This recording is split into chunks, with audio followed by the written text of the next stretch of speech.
Good morning, everyone. June 20, Saturday. Did rain overnight. In fact, this month we've had over 100 millimetres, and it's only the 20th. A lot of rain.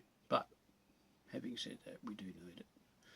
Anyway, I have to apologise. I haven't been doing a whole lot of videos in recent month or so for a couple of reasons. First one being I wasn't well. Bit of a story, but just briefly, I was running up to stabilise the leg on the caravan with an electric drill. Don't use a drill, normally use a rattle gun. Anyway, I forgot to turn the clutch off, and obviously the drill stopped, but the drill kept going and smacked me clear in the face. Didn't knock me out, but I'll tell you what, it bloody hurt. I know it like now. I know what it's like being king-eared. Anyway, no major damage. Had a CT scan. I was a bit surprised I didn't break my nose or even get some black eyes, but it's taken a long time to come good. That was done just before Mother's Day, so it's a while ago. Did go to the doctor, had a CT scan, everything's okay, but swelling was in my sinuses, and that was just amazing. It's really only been the past 2 weeks that it's starting to come quite good. I mean, it was a silly thing to do. It's my own stupid fault, but that's the way it goes, I suppose. So I haven't really been doing a whole lot, obviously. One thing I did have to do was, you wouldn't believe it, about a week after I did the smack in the face, the old turbo on the Ranger decided to say, "No, I've had enough." Yep, bloody thing died. Broke a spindle, the shaft that spins. So I pulled it out, had a mechanic look at it. Yeah, you diagnosed it as a broken spindle. So what do we do? So do we go cheap? Do we go expensive? Do we go middle of the road? Mechanic's suggestion was Repco do a good brand one called Caterham. So I went into Wodonga, purchased a new turbo in there. It was a couple of days away, so I went and prepped the car, got it all ready, took out the air cleaner and just gave me a bit of room to get into it. Fitted the new turbo from Repco, started her up, doing the same thing, same noises.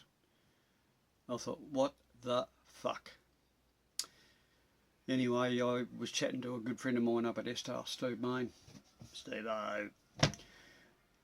He was good enough to come have a look on his way through on the day that I rang him, which was great. And he diagnosed it as incorrect turbo for the job. The wastegate, which is worked by a vacuum, was over adjusting the vanes in the turbo. This turbo has adjustable vanes, whatever. It was adjusting them too far, and the vanes were hitting on the side or the body of the turbo. Well, I'll be fucked. Just so happens the manager at Wodonga is a good mate of his, so he rang in the next day and told him what the fuck. So I pulled the one off that I'd already put on. Took me a whole 35 minutes. I reckon that's pretty good. I mean, I'm no mechanic, but I'm no slouch. But anyway, took it back in to them that day. It was a Monday morning. They'd already ordered the new one. It arrived Wednesday. Chucked it back in. Took a bit more than 35 minutes, as you can imagine. Spoke to Steve, said it's in. He said, I'll swing past tomorrow morning on his way into town, which is really good of him. Top fella, really, really nice fella. Knows his stuff, he knows engines and turbos. He'd turbo anything if he could. Anyway, cranked her up, away she went, all good. Everything seemed to be working fine. He said, just take it easy for 100 k's or so and then give it to it. So I've probably done a bit more than 100 k's and it's running nice. The very original one that was in it actually had a broken vane on the exhaust side, so God knows where that went. God knows when that went. Originally, it could have been gone for yonks, I don't know. It's obviously gone down the exhaust and out the back, fortunately. The last trip away, up to Sydney and Canberra, doing a couple of jacker masts and jacker systems, the car just didn't have the oomph. It was struggling. It was really struggling. Whereas the year before, last year, we went away to South Australia, it was fine. So whether or not this was this has been going on for a while or not, I don't know. Anyway, put the new turbo in, ended up costing me about $2,300 my labour, fortunately. Put a colder thermostat in it, because the thermostats are in a shit of a spot. I never set a thermostat down the bottom of the motor. Just crazy. So while everything was out, I did that, and I checked, put new radiator hoses on it because I had them, and I checked the belts, and they were just about knackered, so I had new belts for them too, so I put them on. So she's had a bit of a birthday. Yes, she's had a bit of a birthday. Anyway, apart from all that, just been doing a bit of work around home. Put out a new call for anybody wanting any work done on jackets, on the wind-ups, Jayco, Goldstream, whatever. Had some interest, which is great. Central Victoria, possibly northern suburbs Victoria as well. With the price of fuel starting to drop, and it's dropping like you've got no idea. It's dropping like a stone. Wodonga here, it's dropped about 16-17 cents in the past week, which is pretty amazing. We're still paying a little bit more than what you folk are in Melbourne and so on, but it's around the $1.90, $1.90, $1.89, $1.90, which is pretty good. Like I said, over here in Tangam down at Murray Goulburn, still selling it at $2.20, so it's a fair bit cheaper than them, which is a bit unusual. I'm not too sure why they're so expensive, but a lot of the other places in town are still over $2. But there are your cheaper APCOs and so on, are down to, as I just said. Unbelievable. I said to Mrs. the other day, I said, I've got a sneak suspicion that the price of fuel might drop quite rapidly, and there's going to be a bit of a glut of fuel, because let's face it, they've been dragging fuel in from all over the world to try and keep us going, so I reckon there might be a bit of a glut. It's going to take a while to get rid of the glut. So who knows?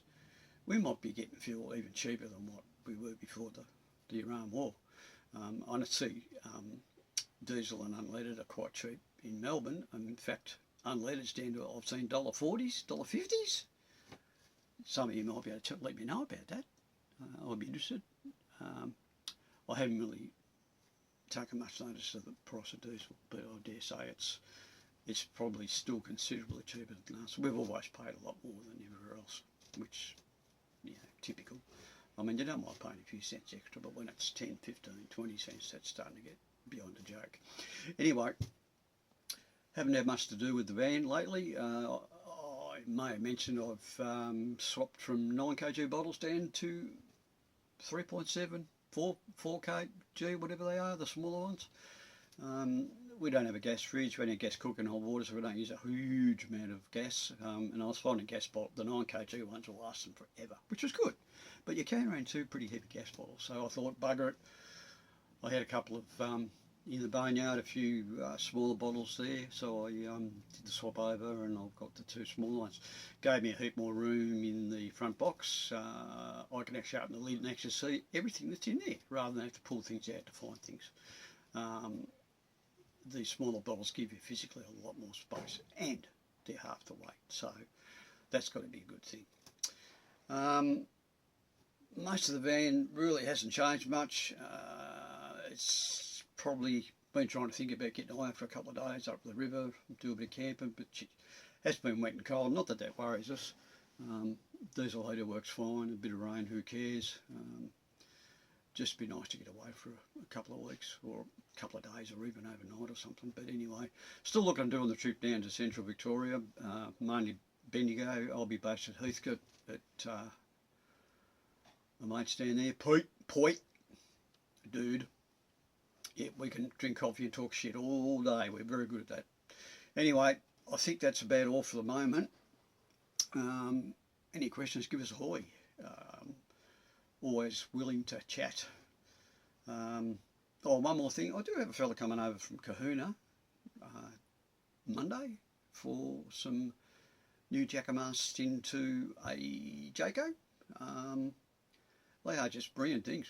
I've done quite a few lately. Did one in Wodonga there about 2 weeks ago. They're a far cry from the standard things. They're just rubbish. Boys at Jacka, good job. One other thing on Jacka, just in case you don't know, they are coming out, or they have come out, with a electric lift system for pop tops, because pop tops are getting pretty heavy on their roofs, solar panels, all that sort of stuff, air conditioners, Some people are having real issues, especially when they get a bit older, like us old veterans. Anyway, price wise they're pretty reasonable. They're probably about the same sort of price as doing a Jacka system for probably not quite as much work, but haven't done one yet, but I've got maybe 1 or 2 in the pipeline. I am looking forward to doing those. Great system. I actually saw it when we were up in Sydney. Works like a charm. And they've tested it out on roofs up to, would you believe, 325 kilos, which is huge. Most roofs they've found are between 150 and 250 with solar panels. You know, these days most fans have full solar panels. I've got 3 on mine, which I'm about to possibly put a 4th on. Why not? I've got the roof space. You can never have too much solar.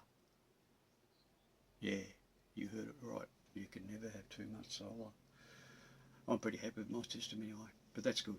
Why not have another one when you've got the space? They're not that expensive. Anyway, I think that's all for now. Thank you for watching. Sorry about the long wait between last video. Let's hope I can get some more very shortly down the track. Anyway, cheers all.